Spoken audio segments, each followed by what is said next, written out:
Yue simply replied, "Okay." The woman got excited and told him that she would be preparing the contract. Yue answered his phone. Even if he was, the woman continued to say that the price was reasonable and the roommates were easy to get along with. Yen was on the other line, confirming their plans for that night.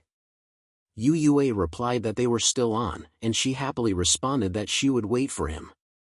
Yue signed the contract and wired the money. Now all that was left for him was to conquer the third world. We then see Yen waiting for him. She's approached by men offering to help her fight the skeletons. She awkwardly replied that she already had a teammate. They pestered her to go call her teammate. That's when Yue arrived. He approached her and told her that he had arrived. The men looked down on him since he was alone, and on top of that, a beast master. They criticized his stats, saying that his damage was lower than a priest, defense worse than an assassin, and speed slower than a mage. They told Yen that her teammate wasn't enough and encouraged her to team up with them instead. Unexpectedly, someone grabbed the man by the collar. It was Yao. He was annoyed that this man dared to steal his brother's woman. Xiao Yao told him that he was being too high profile and it would cause trouble for Yue. He realized that Xiao had a point. With an annoyed expression on his face, he told those men to get lost. Then he made an excuse that he was being rash with his words. Yen asked who those people were. Yue informed her that he called for help. He knew Xiao Yao could provide support and Shani was a healer. He told them that it wasn't complicated because all they had to do was protect themselves and stay away from the battlefield. He invited them to head off. Yue and Yen walked in front while Yao, Xiao Yao, and Shani followed. Yen opened the topic on how Tianqi was so ruthless that he didn't even spare the little girl. She uttered that anyone with a discerning eye knew that it must be Tianqi who was avenging his son, but without substantial evidence, even the police could not convict him. Yue replied that it wasn't that simple since some things couldn't be judged just by the surface. Yen expressed her worry that the next target would be Yue because she knew that Yue had been involved with June. Yue simply replied that it was fine because he could protect himself. While they were chatting, the three at the back could feel like unnecessary third wheels. Yao expressed that it would be enough if Yue just remembered him. Yue asked them if they were ready. They all replied, yes.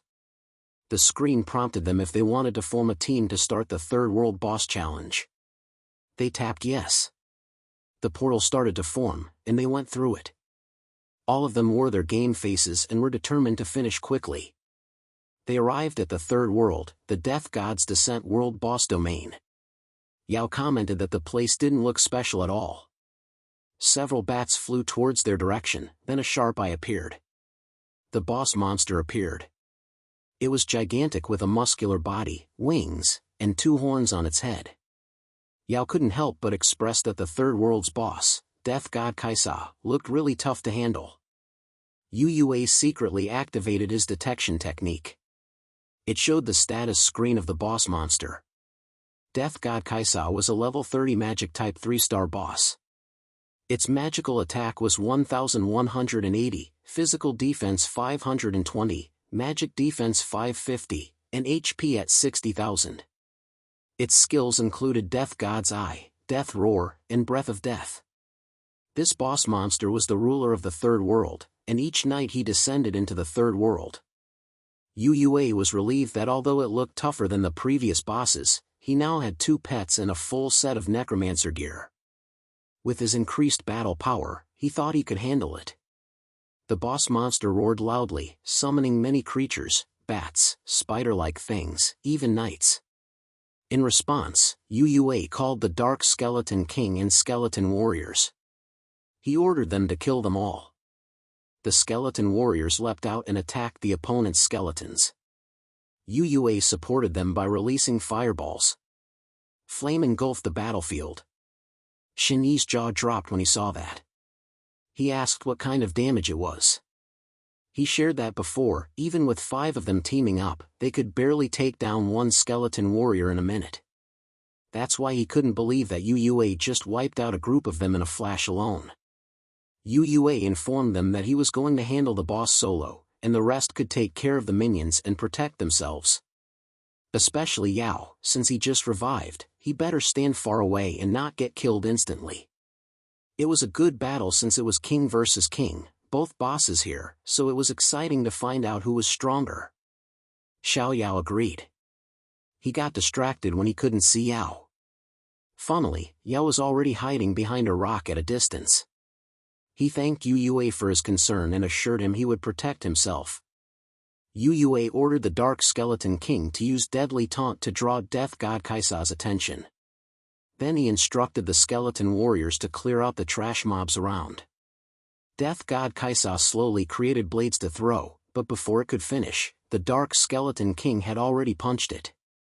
Shinny was shocked at how tanky the Skeleton King was. Yue released more attacks, dealing damage consecutively until Death God Kaisa got annoyed and roared loudly.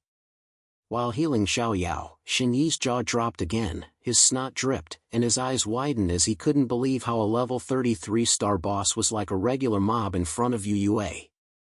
Xiao Yao noticed how chatty Shinyi was and requested that he focus more. The Skeleton Warriors, Skeleton King, and Yue attacked all together. The boss monster couldn't prevent its impending doom. Eventually, the screen showed a congratulatory message for killing the level 33-star boss, Death God Kaisa. The rewards included plus 49,000 EXP, 50% guaranteed for a 5-player team, final hit plus 20% extra energy, plus 30 million. All 4 of them watched how Yue ended the fight. It was followed by a zone announcement in the Holy Light Graveyard. It stated that Zero defeated the world boss, Death God Kaisa, and cleared the 3rd world, Death God's Descent. Yao exclaimed that it was expected of Yue to finish the boss so fast. He speculated that they were the first group to clear the 3rd world boss. Yue asked them what their plans were and if it included heading to the 4th world. He told them that even though he helped them beat the boss, their strength wasn't quite enough to handle normal mobs in the 4th world. So, he suggested that they level up first. Yan and Yao looked at each other, then agreed that he was right. Yan told him that she'd stay in the 3rd world for a few more days to level up before moving on. Yao also listened to his advice. With that, they left that world. Yue arrived at his home.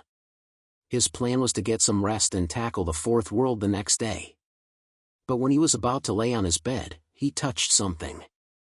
It spooked him. There was a woman in his bed. He raised his tone when he asked who she was. The woman was even talking in her sleep. Yue was dumbfounded. He called the sales agent and asked if it was the shared apartment that he signed for. The agent replied yes and reminded him that she told him the roommate was easy to get along with. He asked when she had said it. She told him not to spout nonsense because she was just doing business honestly.